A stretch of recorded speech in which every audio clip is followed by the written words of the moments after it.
Friends, आप सभी का वेलकम आपके अपने YouTube चैनल तनु क्लासेस में। दोस्तों पिछले वीडियो में हम लोगों ने क्वेश्चन नंबर 125 तक कवर किया था और आज की इस वीडियो में हम लोग क्वेश्चन नंबर 126 से शुरू करने वाले हैं। जो दोस्तों नए साथी जुड़े हैं इस चैनल पे पहली बार, उसके लिए हम लोग बता दें ये पार्ट 6 है। इससे पहले हम लोगों ने पार्ट 5 तक कवर कर दिया था। अगर आप सच में 35 में से 35 अंक लाना चाहते हैं तो दोस्तों आपको सभी वीडियो को देखना ही पड़ेगा, ठीक है। चलिए, जो भी क्वेश्चन आपसे नहीं बने प्लीज आप उसको नोट कर लीजिएगा, स्क्रीनशॉट ले लीजिएगा और जिसका आंसर आता है आप कॉन्फिडेंसली ईमानदारी से आपको आंसर को कमेंट करते हुए जाना है, ठीक है। देखिए नेक्स्ट क्वेश्चन हो गया आपका 126। निम्न में से कौन सा एक उभयधर्मी ऑक्साइड है? फटाफट इसका आंसर को कमेंट करेंगे। निम्न में से कौन सा एक उभयधर्मी ऑक्साइड है? तो इसका जो राइट आंसर होगा दोस्तों वो हो जाएगा जिंक ऑक्साइड, यानी कि ऑप्शन डी, ठीक है। ZnO जो है वो क्या है? उभयधर्मी ऑक्साइड। अब देखिए नेक्स्ट क्वेश्चन, क्वेश्चन नंबर 127। निम्न में से कौन सा सबसे प्रबल ऑक्सीकारक पदार्थ है? कौन सा सबसे प्रबल, यहां पर ध्यान से देंगे, प्रबल ऑक्सीकारक पदार्थ निम्न में से कौन सा? F2, Cl2 या Br2 या I2, ठीक है। तो फटाफट इसका आंसर को कमेंट करेंगे। इसका जो राइट आंसर हो जाएगा वो हो जाएगा आपका F2, यानी कि ऑप्शन ए, ठीक है। ये जो है सबसे प्रबल ऑक्सीकारक होता है। अब देखिए कैसे हम लोग एक फॉर्मूला भी जानते हैं, FON फॉन। तो जो F, O और N, यहाँ ये तीनों में से F या फिर O या फिर N, ये तीनों में से अगर कोई भी आ जाए तो वो सबसे ज्यादा ऑक्सीकारक होता है। जैसे यहाँ पर F है, O तो यहाँ पर कहीं है नहीं, N भी यहाँ पर कहीं पे नहीं, F है, इसलिए हम लोग इससे पता लगा सकते हैं कि भाई सबसे ज्यादा प्रबल ऑक्सीकारक जो है वो F2 होगा, ठीक है। जिसके पास वो फोन वो बनाएगा मजबूत बॉन्ड, इस तरीके से आप लोग याद रख सकते हैं, जिसके पास वो फोन वो बनाएगा मजबूत बॉन्ड। तो सबसे प्रबल ऑक्सीकारक कौन सा हो जाएगा? वो F2। चलिए नेक्स्ट क्वेश्चन देखिए, क्वेश्चन नंबर 128। निम्नलिखित में से कौन सा तत्व एक रूपता प्रदर्शित करती है? निम्न में से कौन सा तत्व एक रूपता प्रदर्शित करता है? फटाफट इसका आंसर को कमेंट करेंगे। इसका जो राइट आंसर होगा वो हो जाएगा ऑक्सीजन भी, उसके बाद आपका सल्फर भी, उसके बाद Hc, ठीक है। यहाँ पर ये S है तो देखिए इसका जो राइट आंसर होगा वो हो जाएगा आपका ऑप्शन डी, इनमें से सभी। तो कौन सा तत्व एक रूपता प्रदर्शित करती है दोस्तों? यहाँ पर सभी आपका राइट आंसर हो जाएगा, ठीक है। अब देखिए नेक्स्ट क्वेश्चन, क्वेश्चन आपका 129। निम्नलिखित में से कौन सी संक्रमण धातु अधिकतम ऑक्सीकरण अवस्था दर्शाती है? बताएंगे कौन सा संक्रमण धातु है यहाँ पर, निम्न में से कौन सा धातु है जो कि सबसे ज्यादा ऑक्सीकरण अवस्था में दर्शाती है, ठीक है। तो इसका जो राइट आंसर होगा वो हो जाएगा आपका Mn, क्या हो जाएगा? मैग्नीज, यानी कि ऑप्शन बी, ये जो है अधिकतम ऑक्सीकारक अवस्था दर्शाती है। अब देखिए नेक्स्ट क्वेश्चन, क्वेश्चन नंबर 130। तनु एवं अल्प क्षारीय केमेनोफोर के घोल को कहा जाता है, ठीक है। केमेनोफोर के घोल को हम लोग क्या बोलते हैं? तनु और अल्प क्षारीय केमेनोफोर के घोल को हम लोग क्या बोलते हैं? तो इसका जो राइट आंसर होगा वो हो जाएगा बियर अभिकर्मक, यानी कि ऑप्शन सी, ठीक है। तो तनु और अल्प क्षारीय केमेनोफोर के घोल को कहा जाता है बियर अभिकर्मक। अब देखिए next question, question number 131। Zinc sulphide यानी कि ZnS का रंग होता है श्वेत होता है, काला होता है, भूरा होता है, फिर लाल होता है। ये जो जिंक सल्फाइड है ZnS जिसको हम लोग लिखते हैं उसका रंग कैसा होता है? तो इसका जो राइट आंसर होगा दोस्तों वो हो जाएगा श्वेत, यानी कि ऑप्शन ए, ठीक है। जिंक सल्फाइड का रंग श्वेत होता है। अब देखिए next question, question number 132। Mercurous ion का सूत्र है Hg+, Hg2+ या फिर Hg2+, या फिर इनमें से कोई नहीं। तो मर्क्यूरस आयरन का जो सूत्र होता है वो क्या होता है? तो इसका जो राइट आंसर होगा दोस्तों वो हो जाएगा आपका Hg2+, ठीक है। राइट आंसर आपका ऑप्शन सी हो जाएगा Hg2+। जैसे कि हम लोग लिखते हैं H2, उसी तरीके से Hg2, ठीक है। ये आपका मरकरी है, तो मर्क्यूरस आयन का यही सूत्र होता है, आपका ऑप्शन सी राइट आंसर होगा। अब देखिए next question, question number 133। Ammonia को निम्नलिखित में से किसके द्वारा शुष्क किया जाता है? शुष्क मतलब सुखाया जाता है। तो बताएंगे अमोनिया को निम्न में से किसके द्वारा शुष्क किया जाता है?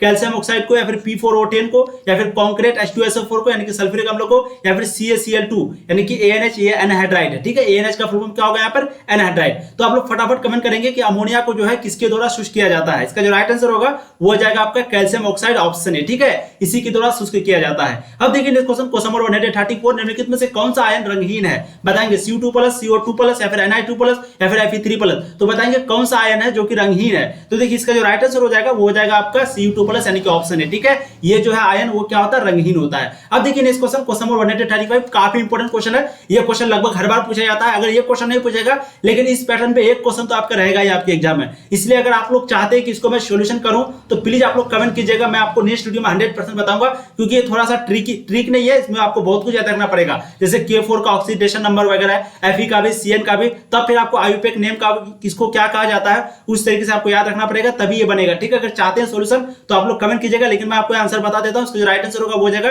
पोटेशियम हेक्सासाइनोफेरेट, राइट आंसर हो जाएगा आपका ऑप्शन डी, ठीक है। और ये 3 को भी लिखना नहीं भूलना, ये 3 भी बहुत इंपॉर्टेंट है, इसलिए मैं इसके लिए मैं 100% एक अलग वीडियो बनाऊंगा। देखिए अब नेक्स्ट क्वेश्चन, क्वेश्चन नंबर 136।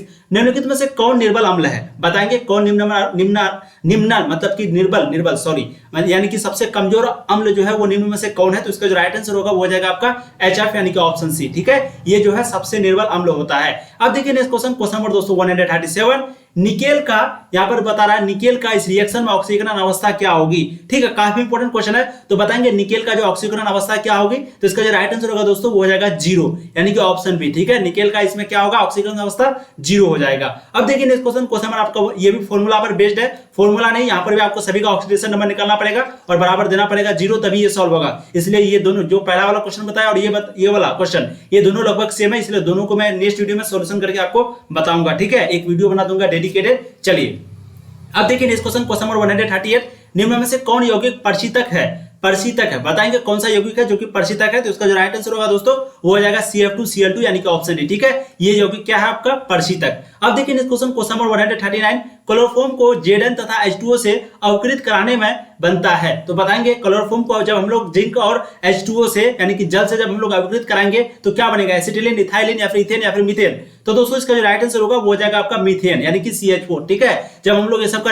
अवकृत कराएंगे ये दोनों को क्लोरोफॉर्म से तो क्या बनेगा दोस्तों, CH4 बनेगा आपका, यानी कि मीथेन। अब देखिए इस क्वेश्चन नंबर 140, धात्विक ठोस निम्नलिखित में से कौन है, बताएंगे निम्न में से कौन धात्विक ठोस है, ग्रेफाइट एवं डायमंड, धातु एवं मिश्र धातु, बर्फ और NaCl या फिर सिलिका और क्वार्ट्ज। तो दोस्तों इसका जो राइट आंसर होगा वो हो जाएगा आपका धातु एवं मिश्र धातु, क्योंकि यहाँ पर ग्रेफाइट वो तो धात्विक है लेकिन डायमंड नहीं है। ठीक है, ग्रेफाइट एक्सेप्शन में ना वो धातु में आता है, ये सॉरी ग्रेफाइट है अधातु लेकिन बहुत सब धातु के जैसा काम करता है, लेकिन यहाँ पर क्या पूछ रहा है, धात्विक ठोस, तो ये आपका हो जाएगा धातु और मिश्र धातु, यानी कि ऑप्शन बी हो जाएगा 140 का। अब देखिए नेक्स्ट क्वेश्चन नंबर 141, सहसंयोजी ठोस है, बताएंगे NaCl, KNO3 या फिर हीरा और ग्रेफाइट या फिर धातु और मिश्र धातु या फिर उपयुक्त सभी। तो सहसंयोजी ठोस निम्न में से कौन सा होगा, तो इसका जो राइट आंसर होगा वो हो जाएगा आपका हीरा और ग्रेफाइट। फटाफट आपको डी नहीं लगा देना, क्वेश्चन पढ़ के लगाना। ठीक है, सहसंयोजी ठोस कौन सा होगा दोस्तों, हीरा और ग्रेफाइट। अब देखिए नेक्स्ट क्वेश्चन नंबर 142, अनुचुंबकीय पदार्थों में एक या एक से अधिक अयुग्मित इलेक्ट्रॉन होते हैं, ऐसे पदार्थ निम्न में से कौन है। तो बताएंगे इसका जो राइट आंसर हो जाएगा 142 का, वो हो जाएगा आपका Cu2+। ठीक है, तो अनुचुंबकीय पदार्थों में एक या एक से अधिक अयुग्मित इलेक्ट्रॉन होते हैं, ऐसे पदार्थ निम्न में से कौन है, तो वो है Cu2+। राइट आंसर आपका ऑप्शन ए हो जाएगा। ठीक है, अब देखिए नेक्स्ट क्वेश्चन नंबर 143, काफी इंपोर्टेंट क्वेश्चन है, क्वेश्चन को एक बार ध्यान से आप लोग पढ़िए। SCP संरचना का पैकिंग फ्रैक्शन है, जो यहाँ पर पैकिंग फ्रैक्शन पूछ रहा है, यानी कि कितना स्पेस भरा हुआ रहता है SCP संरचना में। ये क्वेश्चन मैं आपको पहले भी करा चुका हूं, लेकिन वहां पर क्वेश्चन थोड़ा सा घुमा हुआ था। यहाँ पर इसका जो राइट आंसर हो जाएगा दोस्तों वो हो जाएगा 0.74, यानी कि ऑप्शन बी। ठीक है, तो SCP संरचना का पैकिंग फ्रैक्शन कितना होता है, 0.74। वहीं पे अगर पूछ देगा आपको कि डिफिशियंसी, यानी कि बोल देगा एम्प्टी स्पेस या फिर वाइड, ठीक देगा VOID, वाइड, तो वाइड मतलब क्या हो गया, खाली स्थान। तो 0.74, 100 में से 0.74 को जब आप लोग माइनस कर देंगे, ठीक है, तो उतना जो है उसका वाइड स्थान हो जाएगा। ठीक है, ये चीज को आपको ध्यान रखेंगे। तो SCP संरचना का पैकिंग फ्रैक्शन होता है 0.74। अब देखिए इस क्वेश्चन नंबर 144, विषम संख्या युक्त इलेक्ट्रॉन वाले परमाणु होते हैं, पैरामैग्नेटिक होते हैं, डायमैग्नेटिक होते हैं, फेरोमैग्नेटिक होते हैं या फिर इनमें से कोई नहीं। तो विषम संख्या युक्त इलेक्ट्रॉन वाले परमाणु होते हैं, तो इसका जो राइट आंसर होगा वो हो जाएगा पैरामैग्नेटिक, यानी कि ऑप्शन ए। ठीक है, तो विषम संख्या युक्त इलेक्ट्रॉन वाले परमाणु होते हैं पैरामैग्नेटिक। अब देखिए इस क्वेश्चन नंबर 145, BCC यानी कि body centred cubic unit cell में एटम्स की संख्या होती है। ठीक है, BCC जिसको हम लोग लिखते हैं, तो आप लोग BCC याद रखिएगा, इससे आपको दिमाग में रहेगा। ठीक है, तो BCC जो यूनिट सेल होता है उसमें एटम की संख्या कितनी होती है, तो दोस्तों इसका जो राइट आंसर हो जाएगा वो हो जाएगा आपका बी, यानी कि 2, क्योंकि बॉडी सेंटर में क्या होता है, जैसे कि इसका स्ट्रक्चर जो है कुछ इस प्रकार होता है। आप लोग यहाँ पर देख लीजिए, थोड़ा सा बता देता हूं। तो चारों कॉर्नर जो होता है 1 2 3, ये 4 कॉर्नर जो होता है, चारों कोना, तो यहाँ पर चारों कॉर्नर मिला के बनता है एक, और एक होता है बॉडी के अंदर, इसलिए तो इसको बोलते हैं बॉडी सेंटर, यानी कि बॉडी के अंदर। तो 1 + 1 = 2, तो इसका जो राइट आंसर हो जाएगा वो हो जाएगा आपका 2। ठीक है, तो बॉडी सेंटर्ड क्यूबिक में कितना होता है भाई, 2 होता है। वैसे सिंपल क्यूबिक में कितना होता है, 1। और FCC यानी कि फेस सेंटर्ड क्यूबिक में कितना होता है, तो दोस्तों वहां पर टोटल आपका फेस में हो जाएगा टोटल 6 में से 3, एक हो जाएगा कॉर्नर में 4, तो टोटल वहां पर 4 होता है। ठीक है, तो FCC में टोटल आपका होता है 4, बॉडी सेंटर्ड में होता है दोस्तों टोटल 2, उसके बाद वहां पर सिंपल वाला जो होता है उसमें होता है आपका 1। इस चीज को आप लोग ध्यान में रखेंगे। अब देखिए एंटी फेरोमैग्नेटिक ऑक्साइड है, निम्न में से बताएंगे MnO2, TiO2, VO2 या फिर CrO2। तो एंटी फेरोमैग्नेटिक ऑक्साइड है, कौन सा होगा, तो इसका जो राइट आंसर होगा दोस्तों वो हो जाएगा आपका CrO2, यानी कि ऑप्शन डी। ठीक है, तो एंटी फेरोमैग्नेटिक ऑक्साइड है CrO2। अब देखिए नेक्स्ट क्वेश्चन नंबर 147, NaCl में Cl का Cn क्या होता है, 8, 6 या फिर 4 या फिर 3। तो NaCl में जो Cl का Cn है यानी कोऑर्डिनेशन नंबर है वो क्या हो जाएगा दोस्तों, तो इसका जो राइट आंसर होगा 147 का वो हो जाएगा 8। ठीक है, तो Cl का Cn क्या हो जाएगा 8। अब देखिए next question number 148, P type तथा N टाइप अर्धचालक की विद्युतीय प्रकृति होती है। पी टाइप का ऋणात्मक होता है, फिर एन टाइप का धनात्मक, या फिर पी टाइप का धनात्मक होता है, फिर एन टाइप का ऋणात्मक, या फिर दोनों का उदासीन होता है, फिर कोई नहीं। तो दोस्तों 148 का जो राइट आंसर होगा वो हो जाएगा उदासीन। ठीक है, तो चाहे पी टाइप हो या एन टाइप हो, अर्धचालक की जो विद्युतीय प्रकृति होती है वो उदासीन होती है। ऑप्शन सी आपका राइट आंसर होगा 148 का। अब देखिए नेक्स्ट क्वेश्चन नंबर आपका 149, ताप बढ़ाने से यानी कि टेम्परेचर बढ़ाने से ताप वृद्धि के साथ किसकी विद्युत चालकता में कमी होती है? सुचालक यानी कि धात्विक का, अर्धचालक का, अचालक का, या फिर कोई नहीं। तो बताएंगे ताप बढ़ाने से जो है किसका विद्युत चालकता, इलेक्ट्रिसिटी वाला स्पीड जो है वो स्लो हो जाता है दोस्तों। जिसका जो राइट आंसर होगा 149 का वो हो जाएगा आपका सुचालक यानी कि धात्विक का। ठीक है, अगर हम लोग टेम्परेचर को बढ़ाएंगे तो सुचालक यानी कि धात्विक का जो विद्युत चालकता है वो कमी हो जाता है, वो थोड़ा धीरे हो जाता है। अब देखिए next question number 150, ethyl chloride को एजीसीएल के साथ गर्म करने से प्राप्त होता है। एथिल क्लोराइड को जब हम लोग एजीसीएल के साथ गर्म करते हैं तो क्या प्राप्त होता है? एथिल साइनाइड, या फिर एथिल आइसोसाइनाइड, या फिर एथिल अमीन, या फिर एथिल नाइट्रेट। तो देखिए 150 का जो राइट आंसर होगा वो हो जाएगा आपका एथिल आइसोसाइनाइड यानी कि ऑप्शन बी। ठीक है, तो एथिल क्लोराइड को एजीसीएल के साथ गर्म करने पर क्या प्राप्त होता है? Ethyl isocyanide.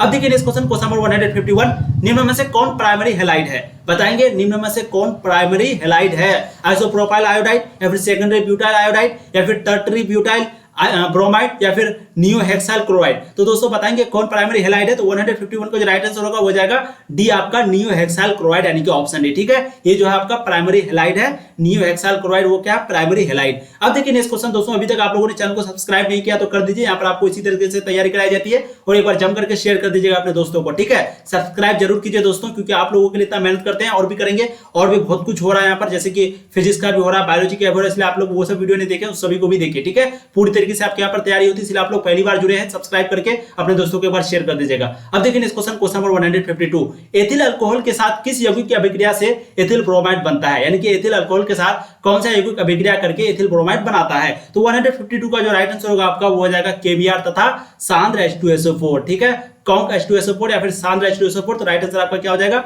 Option B. यही जो है अल्कोहल के साथ अभिक्रिया करके एथिल ब्रोमाइड बनाता है। अब देखिए next question number 153, calcium acetate और कैल्शियम फॉर्मेट के मिश्रण को गर्म करने पर बनता है। यानी कि कैल्शियम एसीटेट और कैल्शियम फॉर्मेट का जो मिश्रण को हम लोग गर्म करते हैं तो क्या बनता है? मेथनॉल, इथेनॉल, एसिटिक एसिड, या फिर इथेनॉल। तो दोस्तों इसका जो राइट आंसर होगा 153 का वो हो जाएगा आपका इथेनॉल यानी कि ऑप्शन डी। ठीक है, तो कैल्शियम एसीटेट को जब हम लोग कैल्शियम फॉर्मेट के साथ मिश्रण करेंगे, गर्म करेंगे, तो क्या बनेगा? इथेनॉल बनेगा। अब देखिए नेक्स्ट क्वेश्चन नंबर 154, निम्न में से कौन सा एल्यूमिनियम का अयस्क नहीं है? बताइए कौन है निम्न में से जो कि अयस्क नहीं है एल्यूमिनियम का? तो दोस्तों इसका जो राइट आंसर हो जाएगा वो हो जाएगा आपका एंगेलेसाइड। ठीक है, माइका भी है, बेरिल भी है, ऑर्थोक्लास भी है। तो 154 का जो राइट आंसर होगा वो हो जाएगा एंगेलेसाइड यानी कि ऑप्शन ए। ये जो है एल्यूमिनियम का अयस्क और नहीं है। अब देखिए इस क्वेश्चन नंबर 155, सल्फाइड अयस्क से कॉपर का निष्कर्षण किस विधि के द्वारा किया जाता है? कार्बन अपचयन के द्वारा, सुहता अपचयन के द्वारा, संस्करण संभवन के द्वारा, या फिर विद्युत अपघटन के द्वारा। तो सल्फाइड अयस्क से जो है कॉपर का निष्कर्षण कौन से विधि के द्वारा, कौन से प्रोसेस के द्वारा हम लोग करते हैं? तो इसका जो राइट आंसर होगा दोस्तों वो हो जाएगा आपका सुहता अपचयन यानी कि ऑप्शन बी। ठीक है, काफी इंपोर्टेंट क्वेश्चन है। जितना भी क्वेश्चन दोस्तों आपको कराने हैं सभी क्वेश्चन आपके लिए बहुत इंपॉर्टेंट है। मैं बार बार वीवीआई नहीं बोलूंगा, आप लोग समझ जाइए, बहुत इंपॉर्टेंट क्वेश्चन आपको करा रहे हैं। अब देखिए नेक्स्ट क्वेश्चन, फेन प्लोवन विधि के द्वारा किस प्रकार के अयस्क का सांद्रण किया जाता है? बताएंगे फेन प्लोवन विधि के द्वारा किस प्रकार के अयस्क का सांद्रण किया जाता है? ऑक्साइड अयस्क के द्वारा, सल्फाइड अयस्क का, या फिर सिलिकेट अयस्क का, या फिर फॉस्फेट अयस्क का? तो बताएंगे किस प्रकार के हम लोग अयस्क का जो है सांद्रण करते हैं? फेन प्लोवन विधि के द्वारा यानी कि फ्रोथ फ्लोटेशन प्रोसेस इंग्लिश में उसको बोलते हैं। तो 156 का जो राइट आंसर होगा वो हो जाएगा आपका सल्फाइड अयस्क यानी कि ऑप्शन बी। यानी कि सल्फाइड अयस्क का जो हम लोग फेन फ्लोवन विधि के द्वारा अयस्क का सांद्रण करते हैं। अब देखिए इस क्वेश्चन नंबर 157, मैग्नेटाइट से किस धातु का निष्कर्षण किया जाता है? मैग्नेटाइट से कौन से धातु का हम लोग निष्कर्षण करते हैं? मैग्नीशियम का, आयरन का, मैग्नीज का, या फिर सिल्वर का? तो दोस्तों 157 का जो राइट आंसर हो जाएगा वो हो जाएगा आपका क्या? आयरन यानी कि Fe। ठीक है, तो मैग्नेटाइट से हम लोग आयरन का निष्कर्षण करते हैं। अब देखिए इस क्वेश्चन नंबर 158, निम्नलिखित में से कौन तृतीय संक्रमण श्रेणी का सदस्य नहीं है? कौन है जो कि तृतीय संक्रमण श्रेणी का सदस्य नहीं है? TI, V, CU या फिर आपका AG? तो दोस्तों 158 का जो राइट आंसर हो जाएगा वो हो जाएगा आपका सिल्वर, ऑप्शन डी। ये जो है तृतीय संक्रमण श्रेणी का सदस्य नहीं है। ठीक है, अब देखिए इस क्वेश्चन नंबर 159, फिनोल उदासीन विलयन के साथ कैसा रंग देता है? फिनोल उदासीन विलयन के साथ कैसा रंग देता है? हरा, बैंगनी, लाल, नीला? तो दोस्तों इसका जो राइट आंसर होगा वो हो जाएगा बैंगनी यानी कि ऑप्शन बी। ठीक है, तो फिनोल उदासीन विलयन के साथ बैंगनी रंग देता है। अब देखिए दोस्तों इस क्वेश्चन नंबर 160, ईथर में ऑक्सीजन परमाणु है अत्यधिक क्रियाशील या फिर तुलनात्मक रूप से अक्रिय या फिर सक्रिय या फिर विस्थापीय योग्य। तो ईथर में जो ऑक्सीजन परमाणु है वो कैसा है, तो इसका जो राइट आंसर होगा वो हो जाएगा आपका सक्रिय, यानी कि ऑप्शन सी क्या हो जाएगा, सक्रिय। तो दोस्तों आज हम लोग कवर किए 160 क्वेश्चन तक। पिछले वीडियो में अब जो नेक्स्ट वीडियो आएगा आपका उसमें 161 तक हम लोग शुरू करेंगे, ठीक है। तो आज की वीडियो में लोग 160 क्वेश्चन तक कवर किए हैं। 500 वीवीआई ऑब्जेक्टिव का ये पार्ट 6 था, इससे पहले पार्ट 5 तक आ चुका वीडियो, अगर आप नहीं देखे प्लीज जाके देख लीजिएगा, ठीक है। नेक्स्ट वीडियो में हम लोग 161 से शुरू करेंगे। एक बार जम करके अपने दोस्तों को शेयर कर दिएगा। चलिए फिर मिलेंगे, तब तक के लिए जय हिंद। आप लोग पढ़ाई करते रहिए। All the very